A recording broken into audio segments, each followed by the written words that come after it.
Did you know? At one of the first development meetings for Luigi's Mansion 2, one of the devs pulled out a marker and drew a you-know-what on the whiteboard. The game was being made by Canadian studio Next Level Games, with Nintendo's Japanese devs overseeing their work. Staff from both companies were in the meeting, but nobody spoke anyone else's language. So doodling a chub was one Canadian guy's idea to break the ice. It was a bold and risky move, but luckily for him, it paid off. Everyone thought it was hilarious. And then they all laughed. They had a translator, of course, but the language barrier wasn't always easy to overcome. Sometimes the interpreter had to mime the movements Nintendo wanted Next Level to animate. For today's video, we translated some old Japanese magazines and interviewed developers to get the inside scoop on secrets, cut content, what it was like working with Miyamoto, and all sorts of behind-the-scenes tidbits for Luigi's Mansion 1, 2, and 3. Stuff like, have you ever wondered what Miyamoto's Mii looks like? When he visited Next Level HQ, everyone bought their 3DSs so they could street pass with him. Even devs from other companies showed up hoping to get Miyamoto's Mii living in their 3DS. One of the guys we talked to, Marc Brassard, showed us his mini Miyamoto. It looks just like him, doesn't it? We think he's actually cosplaying as Link. It's been 10 years, but Marc's still got him, and he says he'll keep him forever. But despite language and cultural barriers, all the devs we spoke to said Luigi's Mansion 2 was a fun game to make. Some said it was the most fun they had in their entire careers. Miyamoto literally told them to have fun. Next Level management was like, are you sure? But Miyamoto insisted that fun development would yield a game that's fun to play. At first, Next Level was working on a top-secret Metroid game, the one we covered last year. But one day, they got a call from Nintendo saying to scrap it and make Luigi's Mansion 2 instead. Secrecy was top priority. They gave it the codename Green Onion so they could talk about the game without anyone knowing the series was making a comeback. They couldn't even tell each other about it. It was very, very confidential. So for about like a year, there were only 4 people in this one room. It's like a mystery room with a key. Uber, like, you know, like confidentiality, like closed room, no windows, like everyone on that project had a special card to get in that room. And these 4 people would go into work and they would all go into this room and we didn't know what they were doing. While those 4 guys were locked in the windowless room, they explored taking the series in a completely new direction. They went to Nintendo and pitched the idea of making Luigi's Mansion 2 more of a detective game. They also did some experimenting with Luigi's Mansion as a clone of Gauntlet, the classic top-down dungeon crawler. But Miyamoto was watching a lot of TV dramas at the time, so he suggested they follow the template of the original game, but in a more episodic format. The devs ended up watching a lot of Mr. Bean and essentially molded the game's humor and personality around it, with Luigi as the hapless fool and reluctant hero.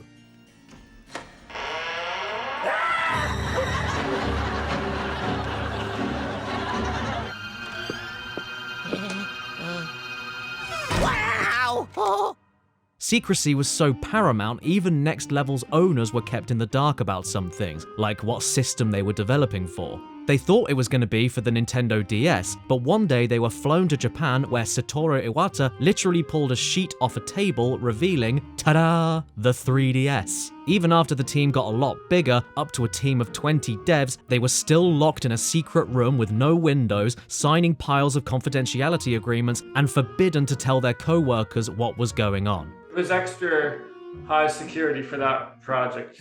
And because we were all so close together and it was so secret, it was kind of fun. If Nintendo demands that level of secrecy for a handheld Mario spin-off sequel, you can imagine how locked down they keep even bigger projects.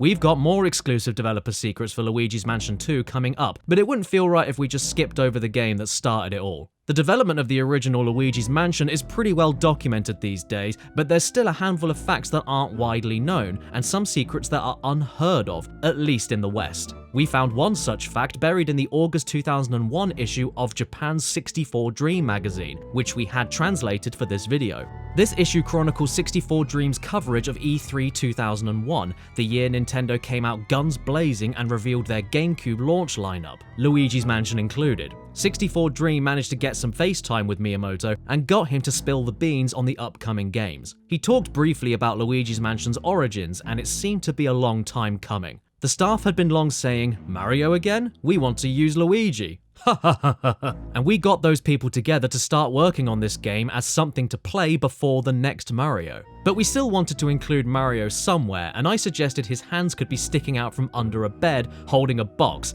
but that was rejected.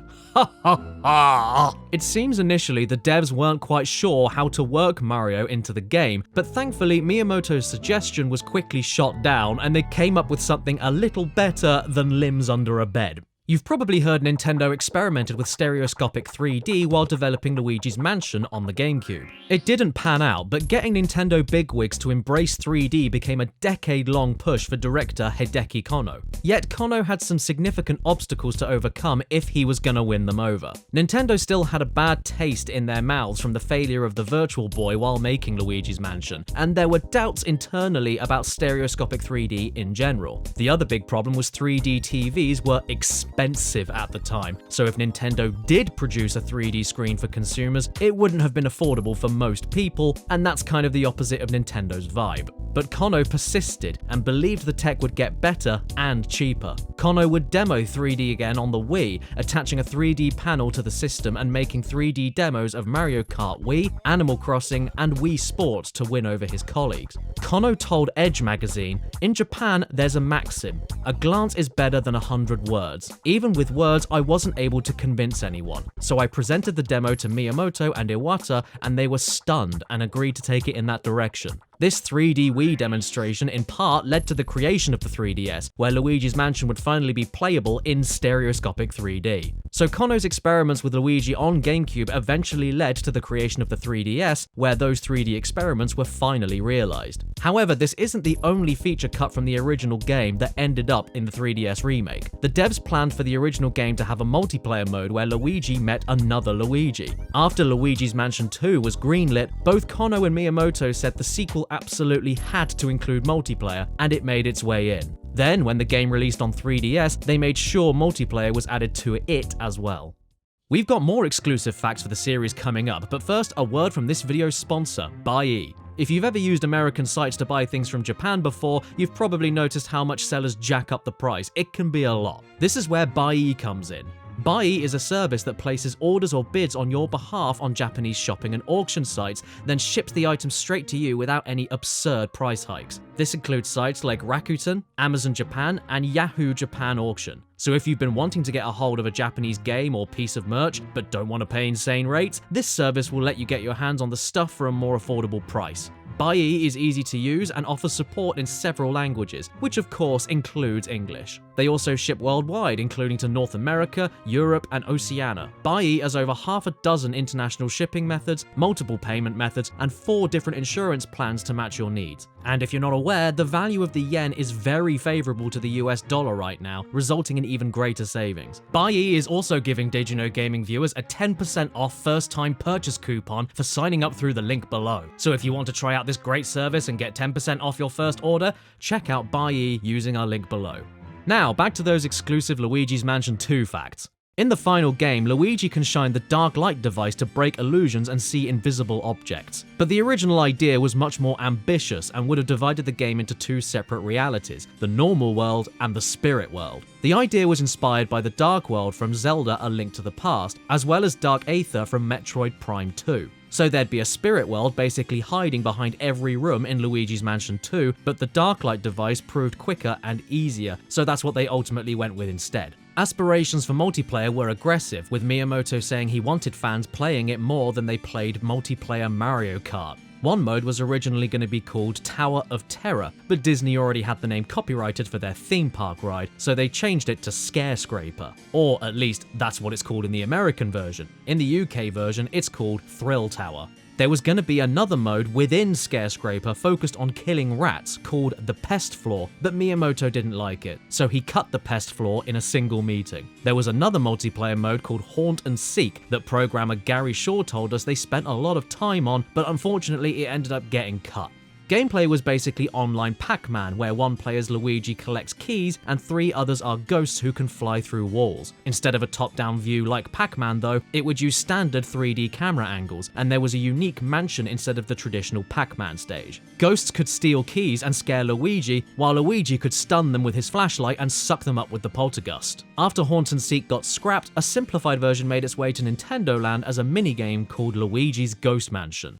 One aspect of the game that saw a lot of cuts and reworks was its bosses. In an Iwata Asks interview back in 2013, director Bryce Holiday mentioned that the Haunted Tower stage wasn't always planned to have a stairway boss. It was originally going to have a plant-based boss that tied into the level's botanical theme, but Miyamoto thought that it was too ordinary and upended the tea table. That's kind of Miyamoto's thing. If he doesn't like how a game's progressing, he'll just tell devs to start over, a metaphorical table flip. So instead of a plant, Miyamoto suggests that they make a boss out of the stairs. So they did. In another interview with IGN, Holiday said Miyamoto's tea table upending went even further than this. At one point, he threw out all the bosses of the game and made us start over. From our angle, that was kind of a tea table flip. Thankfully, this was still early days, and the team hadn't started modeling most of the bosses yet. They'd only made one, and the rest were just concepts. Miyamoto felt that the bosses should be unmistakably Luigi's Mansion in the player's eyes, so anything cliché or ordinary simply wouldn't do.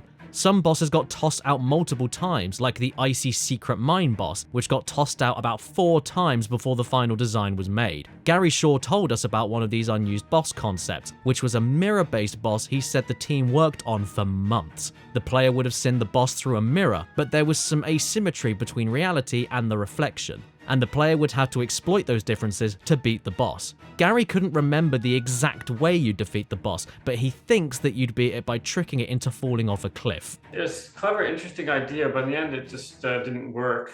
We mentioned earlier about Miyamoto's first time visiting Next Level. He visited their Vancouver office one more time, but things took a turn for the worse. The city's hockey team made it to the NHL Championship for the first time in 20 years, but they ended up getting massacred by the other team 4-0. Hockey fans started tearing the city apart, all while Miyamoto was there for his visit. The riotous result left the city broken and burning. One Next Level dev who wanted to remain anonymous told us that, unfortunately, the Canucks lost, and there was a riot downtown. Next Level's offices are right in the middle of downtown, and we were trying to get him around, and there was literally cars on fire like outside our office. I recall that being an issue at the office, making sure Miyamoto was okay in the middle of this city, on fire. All the windows were smashed around our office, cars were being flipped over. Needless to say, after that, Miyamoto wasn't especially keen to visit Vancouver again. But Next Level had proved themselves to Nintendo and were tasked with making another Mario game, Luigi's Mansion 3. This project was originally aimed at the Wii U. However, with the console failing to sell and Nintendo ultimately abandoning it, work was shifted to the Nintendo Switch and serious development began after Next Level shipped Metroid Prime Federation Force for 3DS in 2016. When Luigi's Mansion 3 entered pre-production, secrecy was back on the menu, with a few guys closed off in a small room for 2 or 3 years brainstorming ideas. Some of them didn't end up being used, but were pretty interesting. One unused idea was a sort of fast travel system where there's TVs all over the hotel and Luigi can warp into one and out of another. According to producer Kensuke Tanabe, this wasn't fully realized because they weren't able to put a TV in every room, so the mechanic ended up getting downsized to only existing on the 8th floor Paranormal Productions. Tanabe also said they'd been thinking about how Labo could be used, but didn't reveal how exactly. By the time the game came out, Labo was kind of on the way out anyway. Oh, and just as a brief aside, while researching this video, we found out that Luigi's Mansion 3's lead technical character artist, Jeffrey Zoern, was, get this, the art director for Hotel Mario on Philips CDI. Somehow, old Jeffrey managed to make the art for the 2 hotel-themed Mario games 25 years apart. Sorry, but we just had to mention that. Can you blame us? Anyway, the final game takes place in a 17-story hotel, and initially, the devs thought about replicating the kind of hotels you'd see in Hollywood that have roller coasters running through them. But, quote, it did not ultimately get used. We wanted to make things even weirder, so we moved away from that. Despite them wanting to get even weirder with the concept, part of the reason that they set the game in a hotel all stemmed from something boring and monotonous: floor layouts. In most hotels, the layout of the rooms and corridors are the same no matter what the floor is, so room 202 is directly above room 102, and so on. Early in development, the devs thought about concentrating on puzzles that spanned rooms that were side by side. Then they realized a repeating floor plan would make visualizing an entire building a lot easier, and meant they could also make puzzles that spanned rooms vertically, like across rooms 102 and 202, without much confusion. Tanabe gave an example of the kind of puzzles they were making via the Switch's Nintendo News channel, saying that if players saw water dripping down from the ceiling, they'd realize they should probably explore the room directly above them. Tanabe gave this example about 4 months before the game's release, so you'd probably expect his example, or something like it, to pop up in the game a few times. But the game we got was noticeably thin on puzzles that crossed floors, so what's the deal? Well, it turns out those kinds of puzzles are hard to develop and maintain, and they confuse players. Like we said, one of the reasons they decided to set the game in a hotel was to implement those kinds of puzzles, but it seems that the team bit off more than they could chew. At least that's the impression we got from the interview that this info came from. In the same interview, Holiday went on to reveal other aspects of the hotel that got cut, like ice and fire themed floors. One of the core principles the team held while developing Luigi's Mansion 3 was to make the game truly unique, unmistakably Luigi's Mansion, and all while surprising the players. But having generic ice and fire areas sort of flew in the face of that whole philosophy, so those flaws were dropped. Speaking of surprising players, Luigi's Mansion 3 turned a few heads when fans found out it would have paid DLC. Nintendo announced 2 multiplayer DLC packs for the game, which inevitably led to speculation about single-player DLC. And since the game is set in a hotel and all, the devs could potentially add new floors, maybe as post-game content. Well, a few months later, Kotaku asked Tanabe if we would get new floors as DLC. Tanabe's response? He hadn't even thought about it. He elaborated, in Luigi's Mansion 3, it has a solid introduction, development, twist, and conclusion. Therefore, by inserting an additional floor, they would be in consistency with the setting and chronological order, and we would end up restarting the story in an incomplete way, which the player would have already finished. Seems like Tanabe's biggest hang-up was how extra floors would impact the game's story and overall experience, which he echoed in other interviews. But the team at Next Level had a different view, at least for a time, and wanted to make a single-player expansion from the very beginning. However, this desire apparently faded pretty quickly, and they turned their attention to multiplayer DLC instead. Bryce Holiday told Kotaku, making story mode games is a difficult and slower process, development-wise, than multiplayer modes, so we ended up pushing multiplayer content to DLC. An additional benefit is that the cut single-player ideas can be saved for something else in the future. Something else in the future? Well, if all of Luigi's Mansion 3's content were made under the core principle of it being uniquely Luigi's Mansion, and the team plans on using cut content for ideas on a future project, should we be expecting a Luigi's Mansion 4? In an interview with GameSpot, Tanabe spoke a little about the creative process at Next Level, and just casually name drops a 4th game like it was something already on the docket. Even when I'm creating something, I'm constantly thinking about the next thing. Even as we're wrapping up development of Luigi's Mansion 3, Next Level Games is like, what about Luigi's Mansion 4? What's going to come after a hotel? And to be honest, making Luigi's Mansion 4 is kind of a no-brainer. If you look at the series' sales, every new Luigi's Mansion has basically doubled the sales of the last. And there might even be more Luigi's Mansion projects on the horizon. Luigi was a prominent character in the 2023 Super Mario Bros. Movie, which as of the making of this video is the 16th highest grossing film of all time, earning about $1.4 billion globally. And the voice of Luigi in the movie, Charlie Day, has publicly stated his interest in doing a Luigi's Mansion movie with Nintendo on several occasions. In a comicbook.com interview in March of this year, Day was asked point blank if he wanted to do a Luigi's Mansion movie, to which he said, "Yes, No, I do, big time. You're not the first, but let's get that out in the zeitgeist. Let's make this happen, okay? I am in." And yeah, just a reminder, DidYouKnowGaming is making a gaming trivia card game that you can play with your friends with lots of fun gaming references inside. The game's got multiple difficulties, so people that are new to card gaming can join in too, and you can pre-order it right now. Click the link in the description or check out the video on screen. I'm Caddicarus on YouTube, and I just did a video about viral horror games of classic YouTube. I go into everything from Slender to Five Nights at Freddy's, but there's no review to be found. I just point and laugh at everything and hide in the woods for most of the video. Special thanks to Jacob Newcomb for the Japanese translation, and to all of the Next Level Game staff we talked to. And thank you for watching this video. See you next time.